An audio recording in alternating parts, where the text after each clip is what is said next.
Bonjour, vous êtes encore les bienvenus à cette dévotion de lui-même.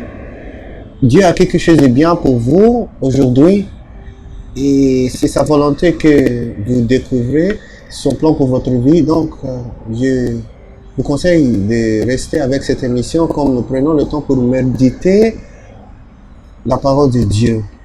Je lis dans Jean chapitre 5. Nous avons commencé il y a plusieurs jours, nous avons vu que Jésus a guéri un homme qui était près du lavoir, qui était malade pendant 38 ans et qui a été guéri après qu'il fut guéri par Jésus.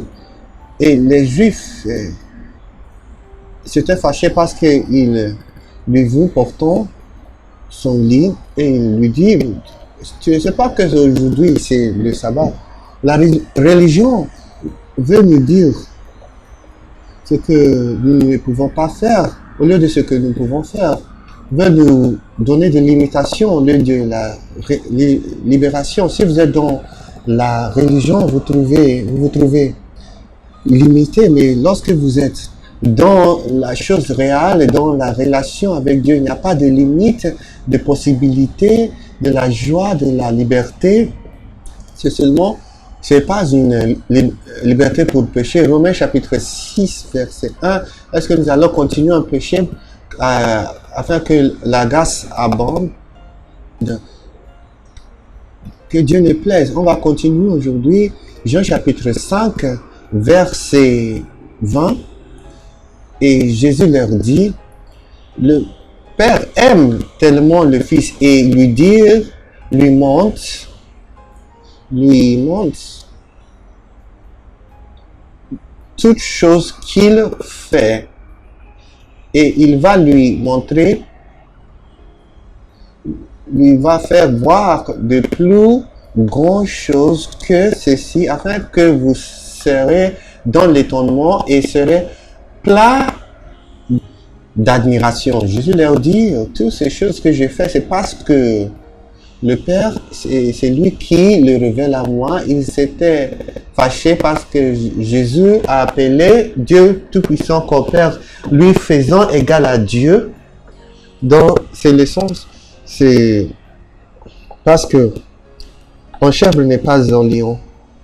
Si un chèvre dit je suis lion, je suis un lion, donc vous serez offensé, mais lorsque un lion enfant, il enfant un lion, pas un chèvre. Donc lorsque Jésus a dit mon Père, ça veut dire lui-même, il est Dieu. C'est pourquoi les Juifs étaient en colère. Comment peux-tu, un homme mortel, peut dire que tu es le Fils de Dieu? Ça veut dire que tu as le potentiel, la même dimension avec l'autorité que le Père a.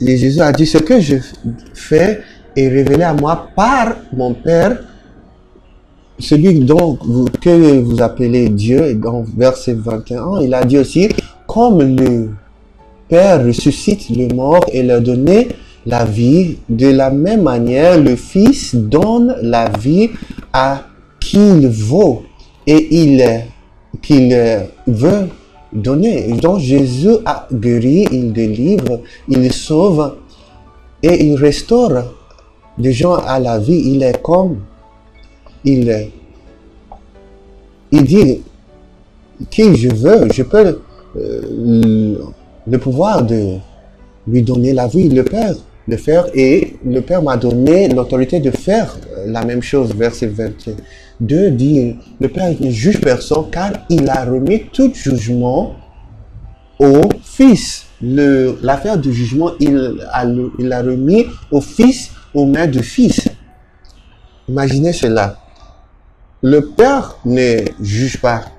Il a un Fils qui juge et il s'appelle Jésus. Verset 23 dit, afin que tous les hommes peuvent honorer, peuvent révérer le Fils comme de la même façon qu'il honore le Père. En fait, celui qui n'honore pas le Fils n'honore non plus le Père qui l'a envoyé. Donc si vous avez un problème avec Jésus, le Dieu que tu prétends de faire, tu reproches toi-même. Si tu honores Dieu puissant et tu n'honores pas le Fils, tu as tort. Tu n'as pas droit. C'est ce que dit les Écritures de Fils. Verset 24 dit, je vous assure, je vous dis véritablement que c'est lui dont les oreilles sont ouvertes à mes paroles, qui écoute mon message et qui croit et fait confiance et qui s'attache à celui qui m'a envoyé. Il a, notez cela, il possède maintenant, qu'il a, ça veut dire que il possède la vie. Un autre mot, celui-là a la vie au-dedans. Il n'est pas prêt de recevoir, il l'a maintenant, la vie éternelle. Cette personne-là a la vie éternelle et il n'entrera pas dans le jugement, il ne sera pas jugé, il ne sera pas condamné, mais il est déjà passé de la mort dans la vie. C'est très très grave. C'est l'œuvre de la mort de Jésus. Lorsque vous connaissez Jésus, vous avez échappé du jugement. Et ce jugement dont il parle n'est pas le jugement de notre œuvre. Ça, c'est différent. Mais il parle du jugement qui condamne quelqu'un à la condamnation éternelle. Donc, il parle du jugement. C'est pourquoi il a expliqué et il n'entrera pas dans le jugement, il ne sera pas condamné. C'est différent, il ne sera pas condamné, en d'autres mots, à cause de ce que Jésus a fait pour lui, qu'il a reçu. Cet homme-là ne sera pas jugé éternellement.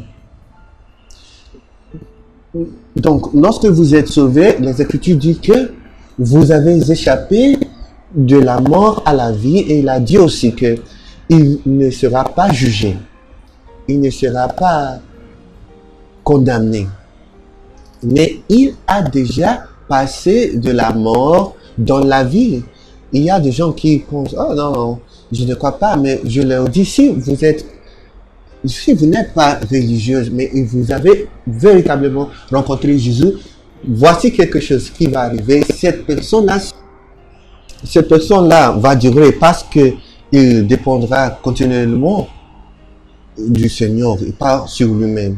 Pierre a dit qu'ils nous ont quittés afin qu'il sera manifesté qu'ils ne sont pas de nous. Donc s'ils étaient de nous, il va durer, il va rester. Hébreu le dit aussi, ils ne sont pas de ceux qui retirent, mais de celui qui, par la patience, dure, attend le salut. Donc ne vous éloignez pas il faut rester. Je ne parle pas de ceux qui vont seulement à l'église, des gens religieux, mais je parle de ceux qui ont une relation avec Jésus.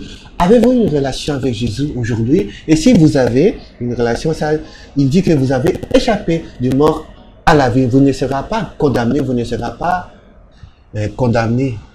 Il y a la condamnation éternelle. Les gens veulent vous dire qu'il n'y a pas de condamnation, mais il y a véritablement, je vous assure, qu'il y a une condamnation. Il y a plus de vous, plus que votre corps, vous avez un esprit, vous avez un âme, mais la vérité, c'est la vérité.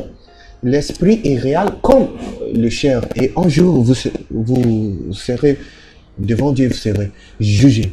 Si vous n'avez pas reçu, Jésus, chapitre 3, dit, ceux qui n'ont pas reçu le Fils, ils sont déjà condamnés.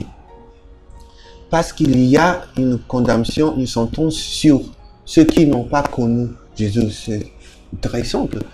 Car le salaire du péché est la mort, mais le don de Dieu est la vie éternelle par Jésus. Donc, si vous recevez Jésus comme le Seigneur de votre vie, quelque chose de bien va arriver. Donc, recevez Jésus comme le Seigneur de votre vie et quelque chose de glorieux va arriver dans votre vie.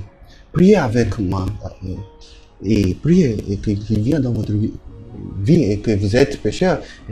invite-lui et vous ne serez jamais la même. Jusqu'à la prochaine fois, je suis Hugo Louis Siglegourou.